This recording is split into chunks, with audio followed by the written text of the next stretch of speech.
आम्हाला लागली भीती वाटायला, आता काय करावं. त्याच्यानंतर मग काही नाही अशा रगी होते तिथं, रगी घेऊन बसलो बाबा अंगावर, जय श्रीराम जय श्रीराम जय श्रीराम. मग त्या खिडकीकडून पाहिलं लखननी वापस. लगेच ती बाई अशी हवेत उडताना दिसली त्याला. हवेत उडताना दिसली, तिने हात बित वर केले, तिचे केस असे उडायला लागले. खडखड दरवाजा लागली ठोकायला. दरवाजा ठोकायला लागली. मग आम्हाला अजून भीती वाटायली. तर नमस्कार मित्रांनो, कशा आहात तुम्ही? स्वागत आहे तुमचं आपल्या आवडत्या पॉडकास्ट मध्ये. तर आजच्या आपल्या पॉडकास्टचे गेस्ट आहे महेश बोकन. तर आज ते आपल्याला सांगणार आहे त्यांच्यासोबत झालेल्या हॉरर घटनेविषयी. तर चला जाऊया आपल्या पॉडकास्ट मध्ये.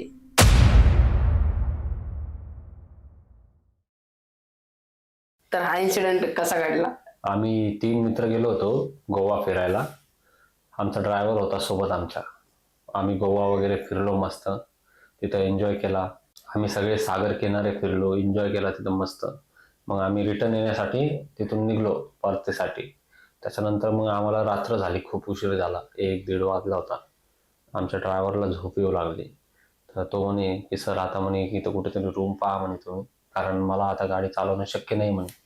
तेव्हा आम्हाला कोणाला गाडी येत नव्हती, नवीनच आम्ही 2-3 वर्षापूर्वीची गोष्ट आहे. त्याच्यामुळे तो म्हणे की आता मला झोप यायली म्हणे, तर आपण कुठेतरी आराम करू म्हणे. मग त्याने काय केलं, एका हॉटेलजवळ गाडी थांबवली. तिथं आम्ही गेलो, रूम वगैरे विचारले. ती हॉटेल 3-4 मजली हॉटेल होती, मोठी हॉटेल होती चांगली. त्याच्यानंतर आम्ही तिथं गेलो, रिसेप्शनवर रूम घेतली, सगळं घेतलं. आम्हाला 3ऱ्या मजल्यावरची रूम भेटली. तिथं वरती पायऱ्यांनी जायचं, वर लिफ्ट वगैरे काहीच नव्हते. मग आम्ही आमच्या बॅग वगैरे सगळ्या घेतल्या, वर चढायला लागलो. वर पोहोचलो रूममध्ये. ड्रायव्हर खालीच झोपला त्याच्या गाडीमध्ये. मग आम्ही थोडा वेळ आराम केला वर पहिले. जसं आम्ही रूममध्ये गेलो तसं खिडकीतून लखननी डोकावून पाहिलं बाहेर. जसं त्यांनी बाहेर पाहिलं, लगेच तसं आमच्या दोघांना म्हणला, अरे महेश, अक्षय म्हणे, इकडं बाहेर तर स्मशान आहे म्हणे. आणि ते आमच्या हॉटेलला खेटूनच लगेच स्मशानभूमी, आणि ते एकदम जुनी बंद पडलेली.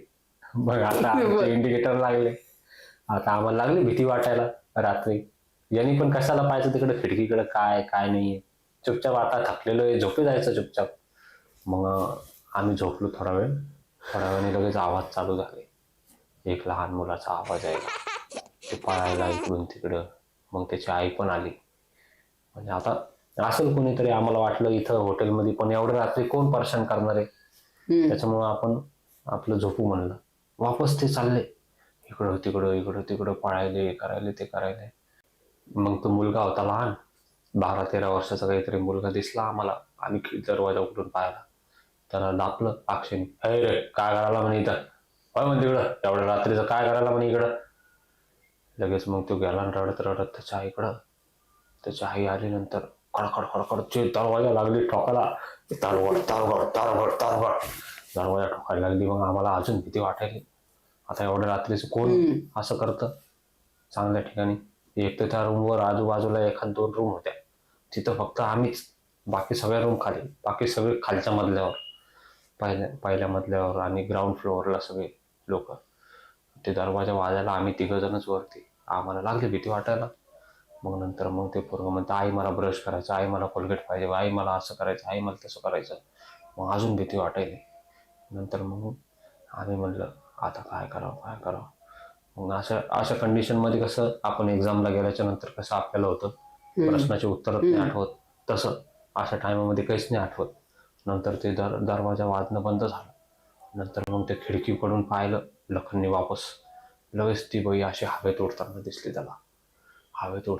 तिने हात बित वर केले, तिचे केस असे उडायला लागले. लगेच लखन लागला घाबरायला. म्हणजे सगळेच घाबरायला लागलो आम्ही. आम्हाला लागली भीती वाटायला, आता काय करावं.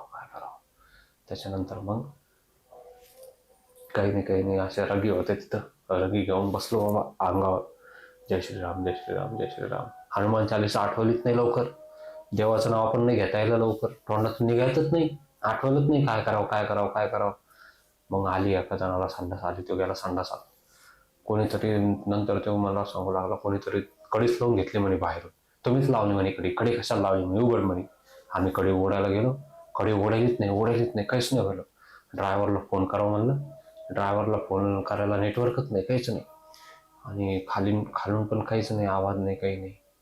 कोणी आता एवढ्या रात्री कोणी जागीच नाही राहत. मग त्याच्यानंतर आम्ही काय केलं, आता मग थोडा वेळ झाला, लय परेशान केलं त्यांनी आम्हाला, पहिले पहिले पहिले पहिले परेशान झालो आम्ही. मग आम्ही काय केलं, मला हनुमान चालीसा पाठ होती, पण आता अशा कंडिशनमध्ये लवकर लक्षातच नाही येत. मग मी लागलो हनुमान चालीसा म्हणायला.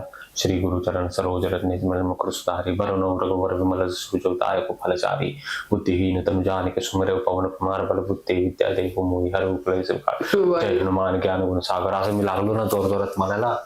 लगेच मग ते थोडे ते आरडायला लागले, अजून ते भूत दोघंच्या दोघं अजून जोर जोरात आरडायला लागले. मग इकडे तिकडे पळ किसळ होईल वाटतं त्यांना, असं मला वाटतं. मग ते लगेच थोड्या वेळाने गायब झाले. मग आम्ही तसंच रात्रीचे 3-3:30 वाजले होते, तोपर्यंत 1-1.5 तास त्यांनी आम्हाला परेशान केलं. त्याच्यानंतर मग आम्ही काय केलं, आम्ही बॅगा घेतल्या, डायरेक्ट खाली आलो तसं गाडीमध्ये बसलो. ड्रायव्हरला म्हणलं चल चल, म्हणलं आता नाही थांबायचं, म्हणलं आपल्याला चल म्हणे यायचं. ड्रायव्हर म्हणतो थांबा म्हणतो, मी संडास करून येतो म्हणे. मग त्याला म्हणलं जाय बाबा तू, आम्ही नाही येत म्हणे वर. मग तो गेला बाबा वर. तो वर गेला, त्याच रूम मध्ये जी आपली रूम होती ना, त्या रूम मध्ये तो गेला. तिथं 2 नंबरला गेला तो. तिथं बसला मस्त. अर्धा घंटा झाला, यायलाच नाही, आलाच नाही अर्धा घंटा. नंतर मग आम्ही म्हणलं काय करायला बाबा एवढा वेळ. मग नंतर थोड्या वेळाने आला. मग त्याला म्हणलं एवढा वेळ असतो का, म्हणलं हा उशीर झाला म्हणलं, आपल्याला निघायचं होतं. मग त्याने आम्हाला सांगितलं म्हणे मी गेलो होतो म्हणे आतमध्ये टॉयलेटला, तर कोणीतरी कडीच लावून घेतली म्हणे बाहेर. आता रूम तर आम्ही सगळी खाली करून आलो होतो, कोण लावणार कडी. मग त्याला आम्ही सगळं सांगितलं. मग त्यांनी जे गाडी पळवली पहिल्या गाडीमध्ये आम्ही डायरेक्ट जालन्याला पोहोचलो. तर तेव्हा मला माहिती झालं की भूत खरोखर असते आणि देव पण खरोखर असतो. कारण जशी मी हनुमान चालीसा म्हणायला सुरुवात केली, तसेच ते भूत लगे इकडून तिकडं पळायला सुरुवात झाली त्यांची. ते नाहीसे म्हणजे गायबच झाले जवळपास. नंतर मग त्यांनी आमच्या ड्रायव्हरला पण जास्त परेशान नाही केलं ना. त्याच्यामुळं हनुमान चालीसा देवाचं आता आपण जे करतो नेहमी ते करायलाच पाहिजे. असं नाही की इकडं नाही जायचं तिकडं नाही जायचं. देवभक्ती माणसाच्या अंगात पाहिजे, कारण ती जेव्हा सिद्ध होती तेव्हा ती आपल्याला काही ना काही चांगलंच फळ देऊन जाते. तर मित्रांनो, कसं वाटलं आजचा पॉडकास्ट? जर आवडला असेल तर कमेंटमध्ये सांगा की तुम्हाला कसं वाटला, आणि तुमच्याकडे पण अशी एखादी स्टोरी असेल किंवा तुम्हाला पण जर पॉडकास्ट मध्ये यायचं असेल तर इंस्टाग्रामवर DM करा किंवा कमेंटमध्ये पण सांगू शकता तुमचा ऍड्रेस वगैरे. तर भेटू तुम्हाला नेक्स्ट पॉडकास्ट मध्ये. Bye bye.